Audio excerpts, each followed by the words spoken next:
Imagine a world where trust is a fragile illusion, where the line between loyalty and betrayal blurs in the blink of an eye. Now picture a high-ranking officer, a major, plotting to assassinate his own leader. This wasn't just any leader. It was Captain Traore, a man who had defied expectations, risen from obscurity, and seized the reins of Burkina Faso's turbulent political scene. But fate, as always, has a cruel sense of irony. The major's carefully laid plan would backfire spectacularly. Instead of becoming a hero to his conspirators, he would find himself imprisoned by the very soldiers he once commanded. Have you ever wondered what betrayal within ranks truly looks like? When ambition turns into humiliation. When a trusted ally becomes a potential enemy? This is not just the story of a failed assassination. It's the raw, unfiltered truth of what happens when power, loyalty, and ambition collide. In recent years, Burkina Faso has been a nation teetering on the edge. Plagued by internal strife, military coups, and external pressures, it has struggled to find stability. Traore's sudden rise to power was seen by many as a beacon of hope, a chance to break free from decades of corruption and foreign manipulation. But his reforms, his drive for national sovereignty, and his dismissal of entrenched elites didn't sit well with everyone, especially those who once held the reins of control. Was this a coup within a coup? Or was it the last desperate move of a man backed into a corner? What led a respected officer to risk everything against his own commander? Stay with me because the truth will leave you speechless. This is a story of power, betrayal, and a twist of fate that no one saw coming. For decades, Burkina Faso's political landscape has been marred by instability. Military interventions, abrupt leadership changes, and public protests have become a recurring pattern, each leaving the nation more fractured. The coups, often driven by promises of restoring order, have instead deepened divisions, leaving citizens frustrated and disillusioned. When Captain Ibrahim Traore seized power in 2022, it wasn't the first time Burkina Faso had witnessed such a dramatic shift. But unlike his predecessors, Traore's message struck a different chord. He spoke of breaking free from corruption, rejecting foreign manipulation, and rebuilding national sovereignty. His rise, however, disrupted not just the status quo but also the entrenched military elites who had long wielded influence behind the scenes. This wasn't merely a generational shift, it was a battle of ideologies, pitting the old guard's privileges against a vision of reform and national pride. As tensions escalated, the country teetered on the edge of transformation, or collapse. In the shadows of Ouagadougou's military compounds, whispers of discontent grew louder. Senior officers, disillusioned with Traore's reforms and wary of losing their influence, gathered in clandestine meetings. These hardliners, many of whom had built their careers on the old system of patronage and foreign alliances, viewed Traore's push for sovereignty and purges of corruption as a threat to their power. In these dimly lit rooms, plans were laid. Names were mentioned, loyalties questioned, and codes exchanged. The objective was clear: remove Traore before his changes became irreversible. Major Laurent Kouassi, a respected figure among the military establishment, was their chosen instrument.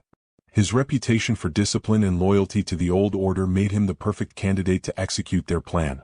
A silent, surgical strike during a routine inspection visit to one of the military's key bases. Kouassi, initially hesitant, was persuaded by arguments painting Traore as reckless and dangerous for the country's stability. Promises were made of reinstating order, restoring honor to the military, and securing Burkina Faso's future. But beneath the surface, tensions brewed far beyond the barracks. Public protests, fueled by frustration over rising insecurity and economic hardships, filled the streets of Ouagadougou. Traore's nationalist rhetoric, once celebrated, now faced scrutiny from those wary of deeper instability. Inside the military, purges continued, with officers loyal to the old guard removed or sidelined. Rumors of foreign interests backing the plot added layers of complexity. Convoys of military vehicles rumbled across dusty roads, while coded messages passed between officers.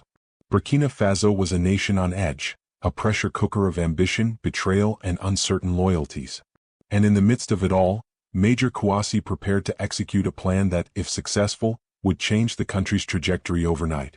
On the morning of the inspection, Major Laurent Kouassi arrived at Camp Traore, flanked by a team of hand-picked loyalists.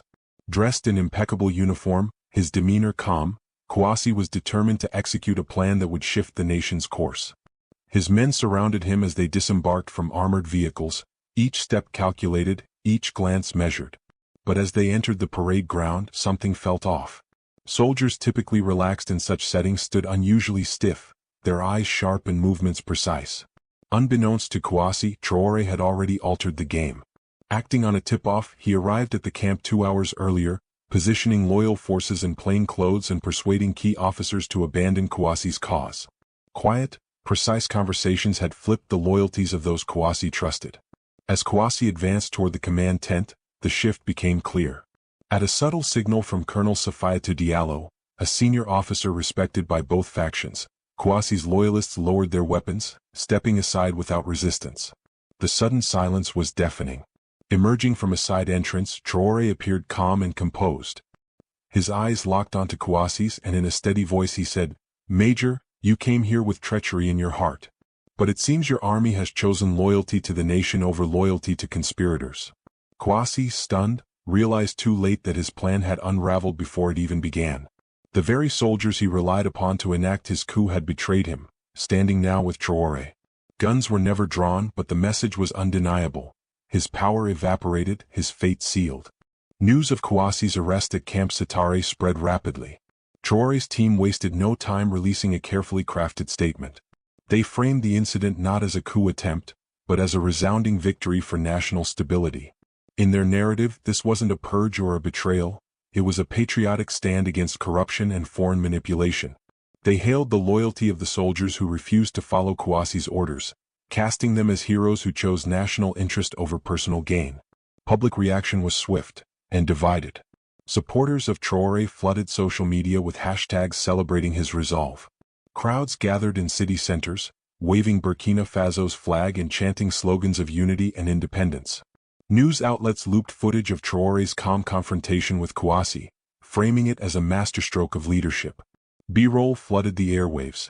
Images of jubilant supporters, maps highlighting the military base and commentary panels dissecting the events.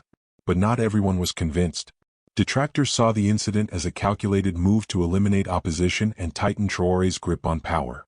Some military insiders speculated that the plot's discovery had been exaggerated, or even staged, to justify further purges within the ranks. Civil society groups raised concerns over increasing authoritarian tendencies, warning that silencing dissent through such dramatic gestures could backfire. Regionally, reactions were mixed. Leaders from neighboring West African nations expressed admiration for Traore's ability to maintain control, some even sending messages of solidarity. They viewed his handling of the plot as a necessary assertion of sovereignty amid rising regional instability.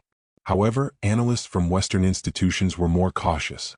Reports surfaced warning of potential human rights abuses and an erosion of democratic norms under Traore's tightening control. Despite the divided opinions, one fact was clear.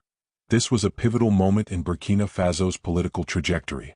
The ambush at Camp Traore had exposed the deep fractures within the military and the delicate balance of power Traore was determined to control. In the court of public opinion, he had secured a temporary victory. But whether it would translate into lasting stability, or sow the seeds of future conflict, remained uncertain. If you're drawn into the twists of political betrayals, like this video and subscribe to Magnificent Story for more gripping tales. Every week, we uncover the hidden dramas behind the headlines, delivering stories that challenge perceptions and keep you hooked. What's your take? Was Traore a mastermind or a menace? Comment below.